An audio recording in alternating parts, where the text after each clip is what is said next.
Seorang lelaki bertelanjang dada sedang menari dan meliuk-liukkan tubuhnya di atas panggung pertunjukan itu. Ia menari sebagai seorang penghibur yang eksibisionis, yang menggoda, yang menggairahkan. Ia mengikuti alunan musik yang memekakkan telinga, dan Cyberleaf pun mengikuti kemana langkahnya yang dengan bangga memamerkan tubuh indahnya kepada setiap pengunjung klub. Tidak ada mata yang berkedip melihat aksinya. Aksi seorang striptease. Ia mulai membuka celana jeans dan memamerkan merek celana dalam terkenalnya. Terus, dan terus. Celana itu terbuka hingga ke bawah. Sampai akhirnya, ia hanya menggunakan celana pendek sepangkal paha yang semakin memperjelas lekuk-lekuk indah di sekujur tubuhnya. Dada yang bidang, perut yang seksi, ramping, six-pack, betis yang indah, dan pantat yang penuh terangkat. Benar-benar sempurna sebagai seorang lelaki. Sudah bisa ditebak apa yang terjadi selanjutnya pada lelaki eksibisionis tersebut. Ia menari semakin erotis, seolah klub ini memang diperuntukkan baginya, dan hanya ia seorang yang berada di sini. Tidak lama kemudian, ia pun berjalan mengelilingi panggung sebelum akhirnya turun sambil tetap bergoyang mengikuti irama musik yang berdentum itu. Di sana, ia diraba, dibelai, dimanjakan, mungkin juga dizinai, seolah ia menjadi raja malam itu. Seorang wanita berusia paruh baya dengan nafsu di ubun-ubun mulai mendekatinya, menyentuhnya, membelainya, dan mengikuti semua aturan permainan yang mereka buat sendiri. Setelah lama mereka bercengkrama, kelihatannya si perempuan tidak sabar lagi untuk melanjutkan permainan mereka di luar sana. Tapi sayang, permainan sang lelaki harus berakhir malam itu, di tempat itu, tetapi tidak di tempat lain.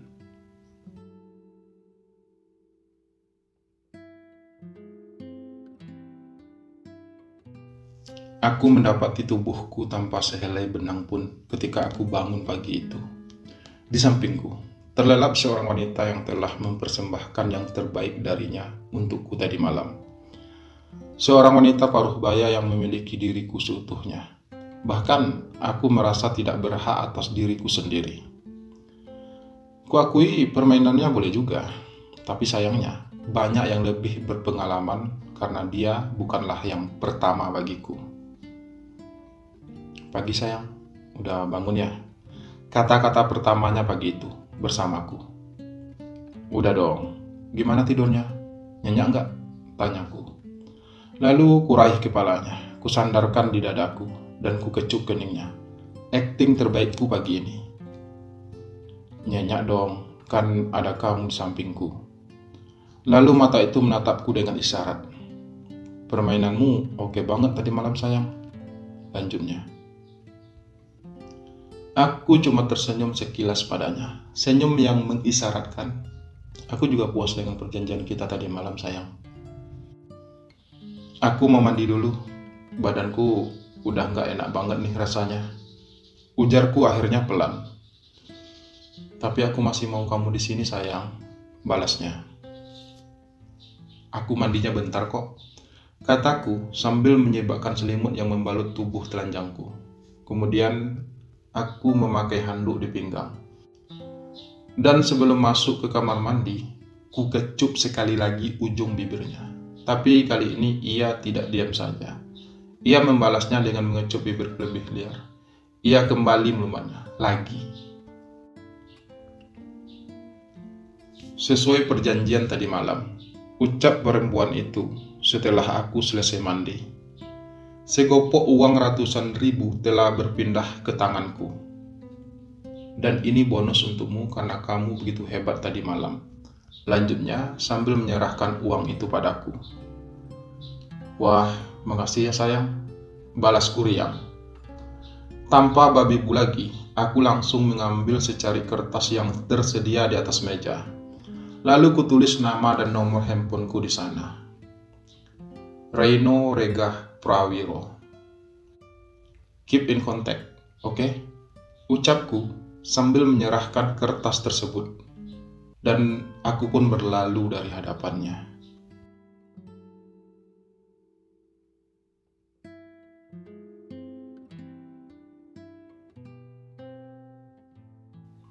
Aku memasuki venue area shooter, tempat bermain biliar favoritku. Beja 4 cuy. Chris, salah seorang pegawai shooter, langsung memberi aba-aba dengan 4 jari tangannya dan menunjuk ke arah kanan. Sip, kataku, sambil langsung mengikuti arah tangannya. Di sana sudah ada seorang lelaki menggunakan kaos putih dan celana jeans hitam sambil menyodok cue ball dengan begitu kerasnya. Strike, kataku sambil mengambil stick biliar dan bersiap-siap dalam posisi shoot. Ah, sip, ujar pria itu. Lo sih main dengan emosi. Aku menyalakan rokok sebelum melakukan shoot. Ibarat wanita, men. Lakukan dengan perlahan, ucapku sambil memainkan tongkat biliar yang ada di tanganku. Aku berhasil memasukkan full ball ke dalam paket dengan hanya sekali shoot. Urusan sodok menyodok kayaknya emang lu jagonya cuy, balas pria itu sambil tertawa ringan. Jadi ceritanya, sore itu aku janjian dengan salah seorang sahabatku di tempat kita biasa main biliar. Namanya Dalwin Parabi. Aku memanggilnya Abi. Lelaki blasteran Bugis Belanda itu adalah sahabatku sejak beberapa bulan yang lalu. Kita berkenalan di sebuah tempat makan lewat suatu kejadian yang bagiku ini konyol. Waktu itu, aku berpura-pura menjadi lelaki gay dan mengaku sebagai pacarnya Abi agar Abi putus dari pacarnya. Jadi ini adalah suatu bentuk kegilaan seorang sahabat wanitaku. Namanya Nita. Waktu itu aku dan Nita makan di sebuah food fest di kawasan Amburakmo. Cuma sekali quick scan, Nita tertarik pada seorang cowok putih, tinggi, bersih, dan manis sedang bersama seorang wanita. Mungkin itu adalah pacarnya. Lalu Nita menyuruhku untuk memeluk lelaki itu dari belakang dan mengaku sebagai pacarnya agar si lelaki itu putus atau berantem dengan pacarnya. Hei Diko, kangen, kataku manja sambil memeluknya dari belakang. Siapa ya? Ujar si cowok kaget dengan ekspresi, siapa sih? Sambil melepaskan pelukanku. Gue Ray, ucapku. Ray siapa ya?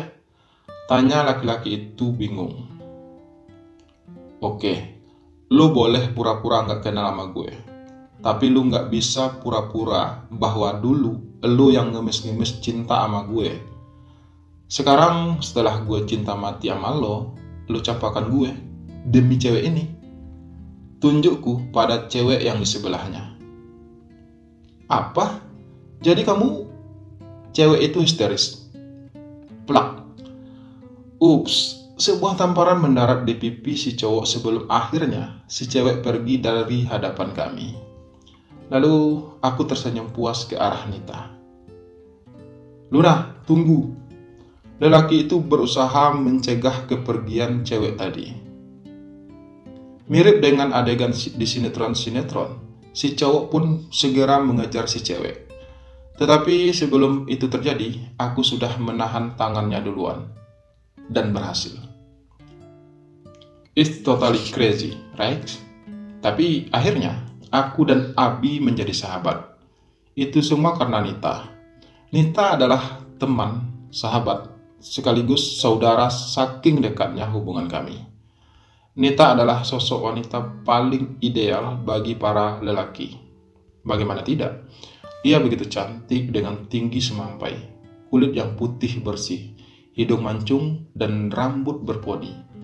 Dan yang lebih penting lagi, cuma Nita yang tahu bagaimana aku yang sebenarnya, termasuk yang busuk-busuknya. Begitu juga sebaliknya. Aku tahu semua tentang dia, tentang pacar dan mantan-mantannya yang gak jelas statusnya itu. Awalnya, aku bersahabat dengan dua orang wanita. Yang satu lagi namanya Maya. Dia Jeng Kamarratih Mahamayang. Wanita edan satu itu sama saja dengan aku dan Nita. Sama-sama tidak termasuk tipe baik-baik. Nita adalah simpanan pengusaha kaya yang sering ditinggal keluar kota. Ia dibelikan rumah di kawasan elit.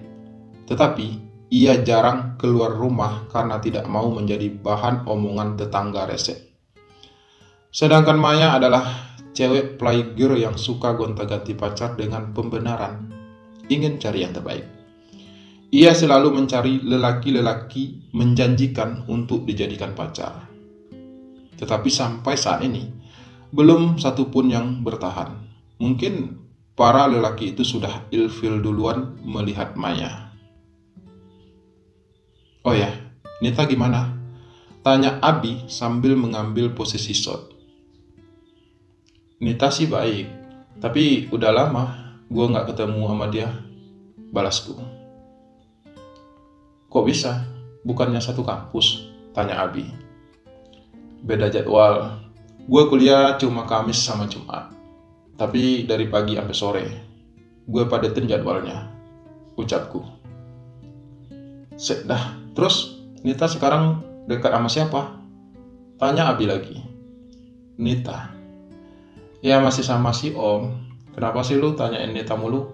Tanyain gue kek, balasku. Gak apa-apa. Lu mah gak usah ditanyain. Jawabannya pasti selalu sama. I am Ray and I am totally single. Padahal di samping lu ada cewek, ucap Abi. Ah, tai lu, balasku lagi. Oh ya, tadi malam ada rap party di Embas. Kenapa nggak datang? Lanjut Abi lagi. Tadi malam gue ke Hugos doang, balasku. Yang datang laki-laki, ex-mood semua, malas gue. Oh ya, tadi malam dapat Misti nggak? Misti adalah plesetan dari Tante Girang, bahasa slang di antara kami supaya kami bebas bercerita tanpa orang lain tahu maksud yang sebenarnya. Dapet dong, jawabku. Cantik? Tanya Abi. Nggak perlu cantik, yang penting dokunya. By the way, cewek lu tempo hari yang ngegampar lu gimana? Tanyaku. I am Dalwin Farabi and I am totally single right now, balas Abi sambil sedikit tertawa. Jarpis dong lu, balasku. Jarpis? Apaan tuh? Tanya Abi heran. Jarang diservis, jawabku dengan tawa riang. Maksa, balas Abi. Krak, lagi-lagi bola yang Abi masukin pada posisi strike. Lo kenapa sih salah mulu? Tanyaku. Cariin gue pacar dong, bete nih jomblo. Lalu Abi membuka sekaling bir dan langsung menegaknya. Ya elah, menjadi bahagia atau menderita itu pilihan lagi, ucapku. Wait, mantap kali itu kata-kata kayaknya. Ngopi di mana? Balas Abi. Lupa, jawabku. Abi pun tertawa. Tiba-tiba, ringtone El Nino dari Tatayong mengalun di HP-ku. Jeong Sandra memanggil, tulisan di HP-ku. Tugas memanggil, saya harus pergi, kataku sambil berlalu dari hadapan Abi. Sampai jumpa di dalam, Embas, balas Abi. Ya, seperti biasa, balasku lagi.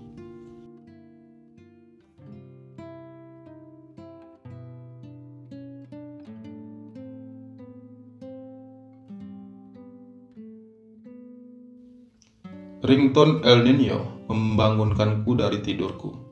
Lalu kulihat LCD ponselku. Nita Simut memanggil. Halo? Jawabku dengan nyawa yang belum sempurna. Dugem yuk, Embas. Suara Nita yang mengagetkanku dari tidurku malam itu. Ngantuk, ada event apa sih? Tiba-tiba HP Nita direbut paksa oleh seseorang di ujung sana. Woi Najong, bangun, tidur mulu, baru jam berapa nih? Banci aja baru keluar, bangun, kita mau open boot nih, cepetan bangun. Ternyata suara Maya di ujung sana. Uang gue lagi cekak, baru ganti HP, balasku. Jangan kayak orang susah deh. Temen gue ngadain party tuh, cepetan siap-siap ya. Bentar lagi kita jemput, lu harus udah ready, oke? Ucap Maya. Tapi Mai, kalimatku belum selesai. Tapi Maya sudah mematikan ponselnya. Suasana tampak begitu ramai malam itu. Mungkin ada ratusan orang. Di tengah ingar-bingar bunyi musik yang memekakkan telinga. Rombongan kami yang baru datang langsung menyita perhatian beberapa pengunjung lain. Cin, lama gak kelihatan, kemana aja lu? Tanya salah seorang cewek pada Maya. Sibuk ngurusin laki, balas Maya. Mana laki lo? Ini, sangka cewek itu padaku. Bukan, ini Ray, teman gue. Ray, kenalin, nih Naina. Jawab Maya lagi. Ray, kataku singkat sambil berjabat tangan dan memamerkan senyum andalanku. Nice to meet you, Ray. Kenal Maya di mana? Tanya Naina. Gue satu kampus sama Maya, balasku. Oh, FTSP 2008 juga? Tanya Naina lagi. Yuf, jawabku singkat. Cin, ini kenalin juga teman-teman gue. Ini Abi dan yang ini Nita. Maya berucap kemudian. Naina, nice to meet you all. Lanjut Naina lagi. Yang lain mana nih? Tanya Maya. Tuh pada ngedance. Tunjuk Naina ke arah stage. Ternyata malam ini kami berada di party yang Maya banget. Maksudnya, hampir semua yang ada di sini kenal sama Maya, si Miss Najong itu. Seperti ini ilustrasinya. Maya punya teman, dan temannya itu punya teman lagi. Dan temannya itu ternyata temannya Maya. Dan begitulah seterusnya. Dunia memang kecil ternyata, Jogja khususnya. Si Miss Najong itu menjadi ikon Miss Party Girls-nya Jogja. Dengan setelan tank top, hot pants, dan high heels yang dikenakannya malam ini menjadikan Maya seperti cewek binal yang menantang dengan tato butterfly di punggung dan tato naga di pinggangnya. Mengapa ia disebut Miss Najong? Karena Maya lagi keranjingan menyebut kata Najong akhir-akhir ini. Party siapa sih ini? Tanya Nita. Ical, cowok yang suka sama Maya. Tapi doi nggak tahu kalau Maya udah ada gorilanya. Jawab Naina. Maya udah ada gorila? Siapa? Tanyaku penasaran. Jadi Maya belum cerita? Naina bertanya. Belum. Setahu gue Maya terakhir kali pacaran sama Iris. Tapi mereka putus setelah seminggu jadian. Balasku. Yah, Iris mah udah lama. Setelah sama Iris, dia dekat sama Harry. Cakep dan tajir mampus. Tapi cuma 2 minggu sama doi. Terus putus. Gara-gara Maya bosen katanya. Setelah itu, gue gak ada dengar berita lagi tentang Maya. Nah, katanya dia udah ada gorila baru lagi. Cerita Naina panjang lebar tentang sepak terjang Maya di dunia percintaan. Ya, Maya sekarang sama Reski, teman satu kampus gue. Kali ini Abi ikut nimbrung. Lo tau dari mana? Tanyaku. Reski yang cerita. Katanya sih mereka dijodohin gitu sama orang tua mereka. Balas Abi. Hah? Hari gini masih ada istilah dijodohin segala? Zaman nenek gue banget tuh. Kata Naina dengan mimik wajah tidak percaya. Reski itu anak tukang kayu. Sambung Abi lagi. Pinocchio? Tanyaku dengan nada canda. Bukan, doi anak pengusaha kayu Kalimantan. Tajir seanjing-anjingnya. Tebengannya aja Mercy seri terbaru. Tapi culun. Tahu deh berapa lama Maya sanggup sama tuh anak. Lanjut Abi lagi. Pantesin tajir aset Maya tuh, ucapku. Tiba-tiba lagu kebangsaan Aku dan Nita, I Don't Know Why, diputar. Tanpa aba-aba lagi, langsung saja aku tarik tangan Nita dan berjalan menuju stage. Di tengah-tengah party berlangsung, tiba-tiba muncul ide gila di kepalaku. Nit, gue punya ide. Teriakku pada Nita. Apaan? Balas Nita. Lu lelang gue, ntar kita open boot lagi. Gimana? Ucapku. Hah? Lu serius? Tanya Nita tak yakin. Serius? Uang gue lagi cekak nih, balasku. Sumpah, gile lu, ucap Nita. Lalu Nita naik ke atas stage yang langsung berhadapan dengan penonton yang lain. Sontak, semua mata tertuju pada Nita dengan ekspresi, mau apa nih orang? Lalu, ku ikuti langkah Nita menaiki stage tersebut. Halo semua, sepersekian detik berikutnya, kor pun terdengar. Buat para cewek-cewek, cowok ini cakep nggak? Teriak Nita sambil memegang tanganku. Boleh juga tuh buat cuci mata, kata salah seorang cewek yang menggunakan tank top hitam di arah jam 10. Tapi bodinya oke nggak? Lanjutnya. Jangan cuma buat cuci mata, nanggung, cuci body juga oke kan? Lalu Nita menarik paksa kaos yang ku kenakan sehingga terpaksa ku tanggalkan juga kaos itu. Kor, wah, langsung terdengar. Kalau belok, buat kita-kita juga nggak nolak kok. Tambah segerombolan cowok-cowok aneh di arah jam 1. Hahaha, ayo siapa lagi yang bisa bayar paling tinggi, dia bisa bawa pulang cowok cakep yang seksi ini. Ucap Nita lagi menawarkan. 500, tawaran pertama dari seorang perempuan paruh baya di ujung sana. Oke, ayo siapa lagi? Kita sudah ada satu orang penawar nih, jerit Nita sambil sesekali menggoyangkan tubuhnya mengikuti hentakan musik. 1 juta, kata seorang cewek seumuranku di arah jam 12. Cantik sih, ya semoga saja dia pemenangnya. Ada lagi? Tawar Nita lagi. 1,5 juta.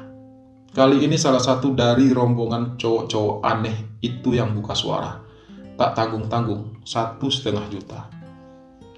2 juta. Ternyata cewek yang tadi tidak mau kalah. Cewek yang awalnya menawar 1 juta itu. 2,5 juta. Cowok tadi pun tidak mau kalah ternyata.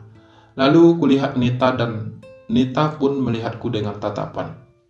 Are you sure? Lalu ku angkat bahuku. Ada jeda beberapa saat. Ada lagi? Masih ada yang lebih tinggi? Tawar Nita lagi. Aku benar-benar tidak dapat mendeskripsikan perasaanku waktu itu. Perasaan takut, bingung, sekaligus tak percaya. Bagaimana bisa harga diriku dipertaruhkan hanya dengan harga 2,5 juta oleh segerombolan pria? Tapi aku sudah tidak bisa berbuat apa-apa lagi. Sudah sejauh ini. Mati gue, kataku dalam hati.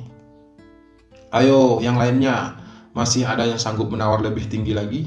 Ayo dong. Nita terus berteriak agar ada seorang cewek yang sanggup membayar lebih dari cowok aneh itu. Cey, gimana dong? Cowok, lu mau? Bisik Nita kemudian. Batalin aja deh, gue gak mau kalau sama cowok itu, balasku. Gila lu, mana bisa dibatalin? Ucap Nita. Ayo dong cowok seksi, kita habiskan malam ini bersama-sama, teriak si cowok lagi. Mampus gue, batinku. Maaf banget buat mas yang ada di sana. Akhirnya, Nita coba meredam walaupun dengan mimik muka tidak yakin. Ajang ini hanya untuk cewek, jadi mohon maaf banget, lanjutnya. Loh, gak bisa gitu dong, kan gue yang udah nawar paling mahal, balas cowok itu. Iya, jangan seenaknya dong, tambah temannya yang lain yang sudah terlihat tipsi. Waduh, Mohon maaf sekali lagi, ucap Nita. Anjrit lu ya, lu nggak tahu siapa gue, balas pria itu. Guprak. Tiba-tiba, kursi yang didudukinya melayang ke arah kami, tetapi tidak sampai mencelakai kami. Pokoknya, lu harus jadi milik gue malam ini, paksa cowok itu sambil membanting gelas ke arahku. Najong lu pikir teman gue banci? Yang banci itu lu semua. Kali ini, Maya yang udah agak mabuk menambah ramai suasana malam itu. Udah Mai, kataku melerai. Ya gue nggak mau dong lu digituin. Lagian, lu juga nggak ngelawan. Lawan dong, tonjok kek atau apa kek. Lu kan cowok. Tak pelak lagi, hampir semua pengunjung memperhatikan kami. Untungnya, Abi dan beberapa security segera melerai pertengkaran kami. Alhasil, rombongan cowok-cowok itu pun diseret keluar sama security berbadan tegap itu. Ingat lu ya, urusan kita belum selesai, ancam pria itu akhirnya.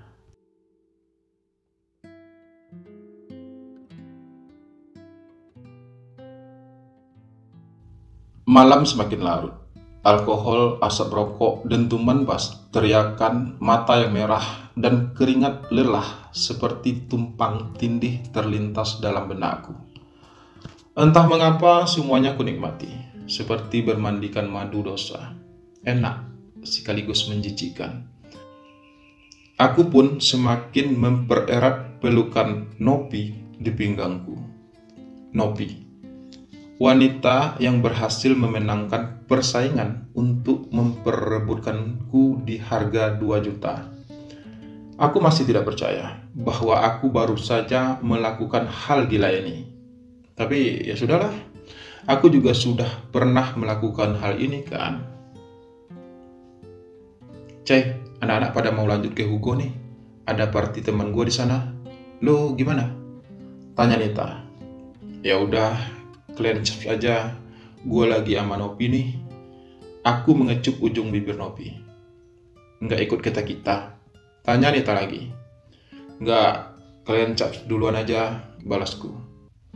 Ya udah deh, kalau gitu, ucap Nita akhirnya. Bi, jaga Nita baik-baik ya, jangan sampai tepar lagi tuh anak. Pesanku pada Abi.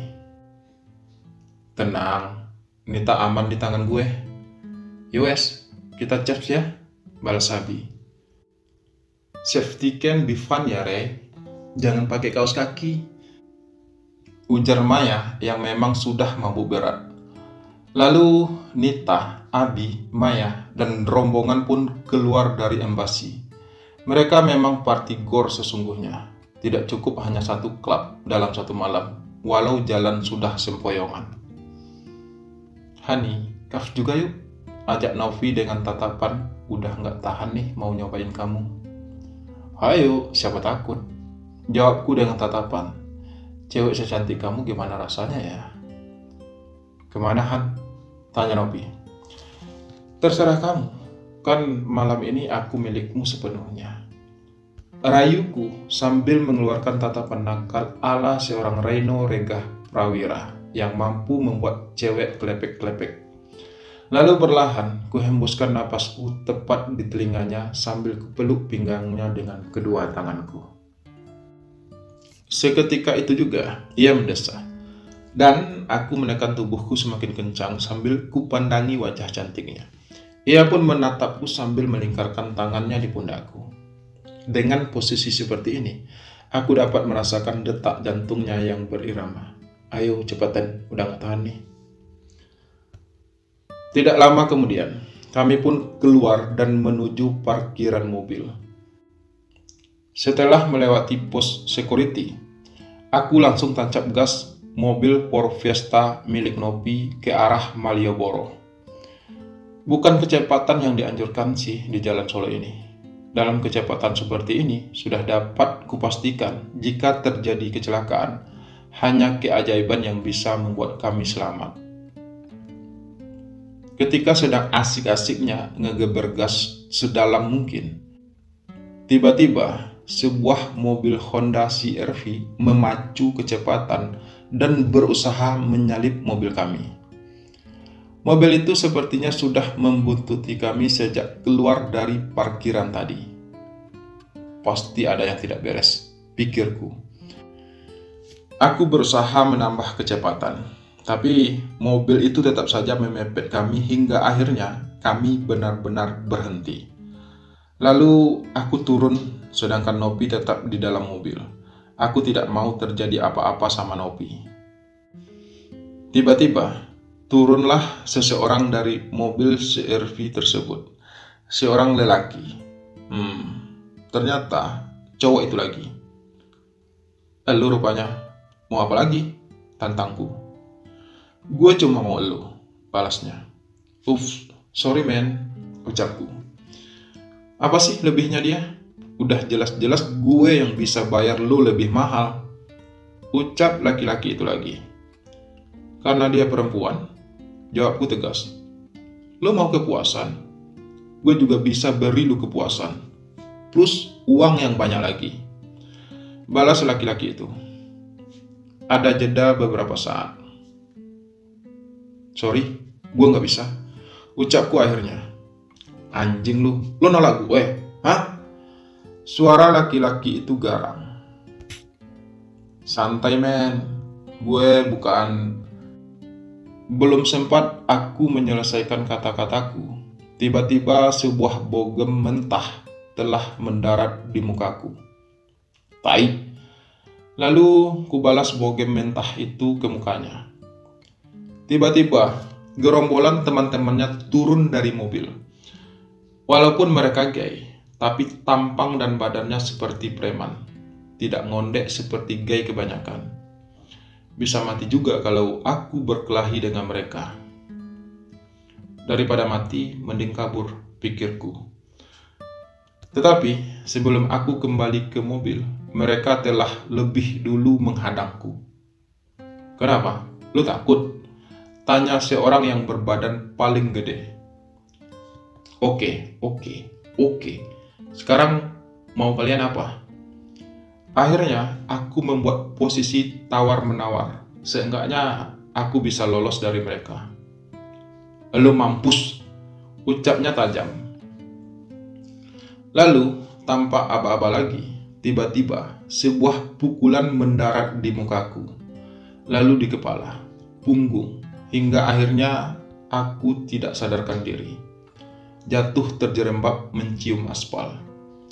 Tetapi sebelum pandanganku benar-benar kabur, aku masih sempat melihat Nopi kabur dengan melarikan mobilnya sekencang-kencangnya, sehingga decitan ban mobilnya terdengar jelas di telingaku. Pastinya ia tidak mau bertanggung jawab atas kondisiku. Lalu, aku tidak tahu apa yang terjadi selanjutnya. Yang ada hanya sinar dari lampu mobil yang berangsur-angsur memudar. Bau aspal yang bercampur amis darah dan sakit di sekujur tubuhku. Hingga aku sedikit tersadar karena aku merasa dibopong oleh seseorang ke dalam mobil. Walaupun tidak begitu jelas, tapi aku yakin bahwa yang memopongku adalah seorang laki-laki. Tetapi akhirnya pandanganku mulai kabur, semakin kabur, hingga aku benar-benar tidak sadarkan diri.